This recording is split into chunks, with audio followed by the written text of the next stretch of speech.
Om Swastiastu. Perkenalkan, nama saya Anak Gongan Yugita Loka Surya Pramesti. Saya merupakan mahasiswi Undiksa semester 5, yang mana pada kesempatan kali ini saya akan mempresentasikan soal dan juga pembahasan akuntansi keuangan lanjutan 1 dalam memenuhi ujian akhir semester saya. Jadi di sini saya menggunakan soal mengenai konsolidasi perubahan kepemilikan. Jadi mari kita lanjut saja ke soalnya. Yaitu pada tanggal 1 April 2011, PT Ayu membeli kepemilikan sebesar 60% atas saham biasa PT Agung senilai 3 miliar 180 juta. Yang mana ekuitas PT Agung per 1 Januari 2011 yaitu saham biasa senilai 3 miliar, saldo laba senilai 2 miliar, dan dividen per 1 Mei 2011 senilai 500 juta. Yang mana data laba rugi kedua perusahaan untuk tahun 2011 bisa dilihat pada slide selanjutnya, yaitu seperti ini. Untuk laba Ayu, pendapatan 3,5 M, beban 2 M, sehingga labanya sebesar 1,5 miliar. Untuk laba Agung, per Januari-Maret, yaitu pendapatan 600 juta, beban 300 juta, sehingga labanya yaitu 300 juta. Per April-Desember, pendapatannya yaitu 1,6 M, bebannya 900 juta, sehingga labanya 700 juta. Yang mana angka-angka ini nanti akan digunakan dalam perhitungan selanjutnya. Kemudian kita diminta untuk membuat jurnal eliminasi untuk penyusunan konsolidasi per 31 Desember 2011 dan juga menyusun laba rugi konsolidasi sederhana tahun 2011. Nah, untuk pembahasannya yang pertama yaitu jurnal eliminasi. Sebelumnya kita dapat mencari nilai buku dari PT Agung yaitu dengan cara 100 per 60 dikali 3,18 miliar, sehingga dapat nilainya yaitu 5,3 miliar. Nah, kenapa dibalik? Karena sebelumnya kan PT Agung ini sudah membeli dengan harga 3,18 miliar. Sehingga untuk mencari nilai buku sebenarnya dari PT Agung ini, kita dapat membalik yaitu dengan 100 per 60. Nah, dari 5,3 miliar ini, kita dapat mengetahui bahwa PT Ayu dengan kepemilikan 60%, jadi dia memiliki nilai 3,18 miliar, dan PT Agung dengan kepemilikan 40% sehingga nilainya yaitu 2,12 miliar. Nah, untuk perhitungan nilai buku juga bisa digunakan dengan cara saham biasa ditambah laba ditahan tambah laba Januari-Maret, yang mana saham biasa dan laba ditahan ini pada soal yaitu 3 miliar tambah 2 miliar, dan laba ditahan Januari-Maret di tabel sebelumnya yaitu sebesar 300 juta, sehingga nilai buku dari PT Agung ini sama dengan 5 miliar 300 juta.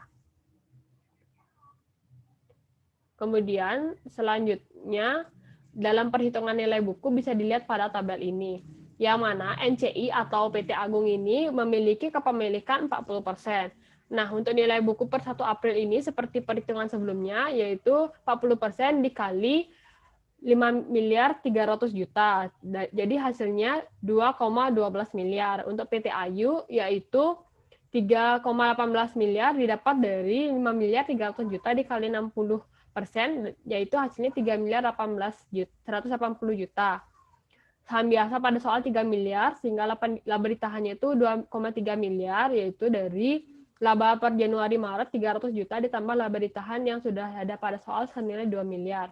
Pendapatan bersih ini dari pendapatan PT Agung per April hingga Desember sebesar 700 juta, yaitu dengan pembagian hak minoritas atau PT Agung 40%, 40% dari 700 juta yaitu 280 juta, dan PT Ayu sebesar 60% dari 700 juta yaitu 420 juta. Dividen yaitu dari slide sebelumnya juga ada dividen dari PT Agung per April hingga Desember yaitu 500 juta dengan pembagian 40% untuk PT Agung 200 juta dan 60% untuk PT Ayu 300 juta. Sehingga nilai buku per 31 Desember bisa dilihat pada tabel ini.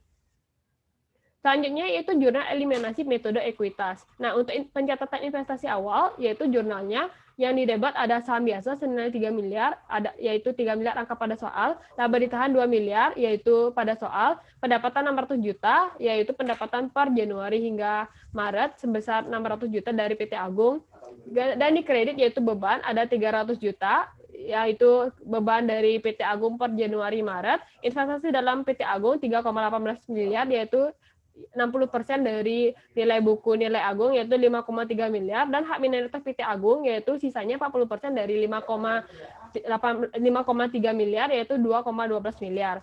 Kemudian untuk mencatat jurnal oleh PT Ayu, yaitu jurnalnya didapat ada pendapatan dari PT Agung 420 juta. Nah, 420 juta ini dilihat di sini dari laba ditahan ini, yang mana per April hingga Desember 2011 PT Ayu memiliki laba ditahan 700 juta, sehingga pembagiannya untuk PT Ayu yaitu sebesar 60%, yaitu 420 juta.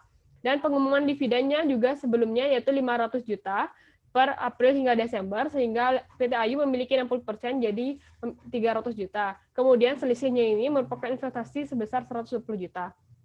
Untuk pencatatan PT Agung, yaitu pendapatan ke hak minoritas 280 juta, yaitu dilihat dari tabel ini 280 juta, yang mana pendapatan bersih per April hingga Desember dari PT Agung ini 700 juta, kemudian dia memiliki 40%, sehingga 700 juta kali 40% didapat angka 280 juta. Kemudian pengumuman dividen yaitu 200 juta, yaitu pengumuman dividen dari PT Agung per April hingga Desember sebesar 500.000 dikali kepemilikan 40%, yaitu didapat 200 juta. Kemudian selisih dari pendapatan dan juga dividen ini masuk ke dalam akun investasi di kredit senilai 80 juta.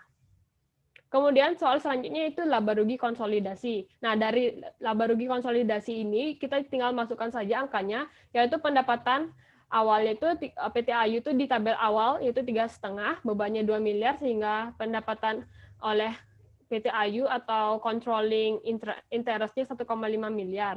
Kemudian PT Agung tuh awalnya pendapatannya 2,2 miliar, kemudian bebannya 1,2, yaitu sehingga pendapatan untuk PT Ayu itu senilai 1 miliar.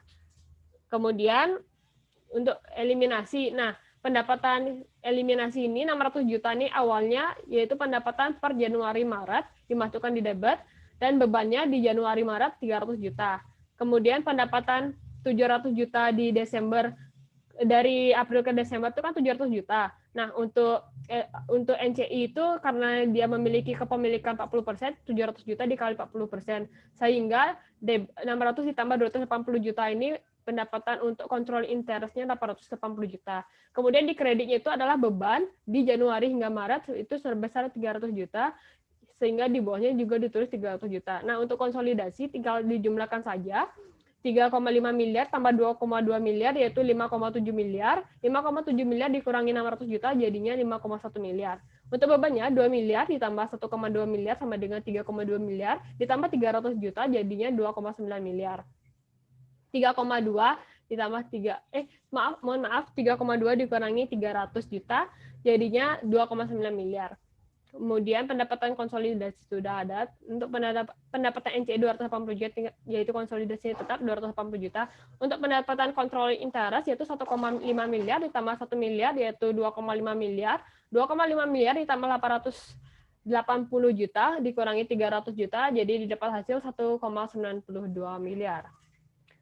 Nah, jadi sekian dari soal dan pembahasan mengenai akuntansi keuangan lanjutan.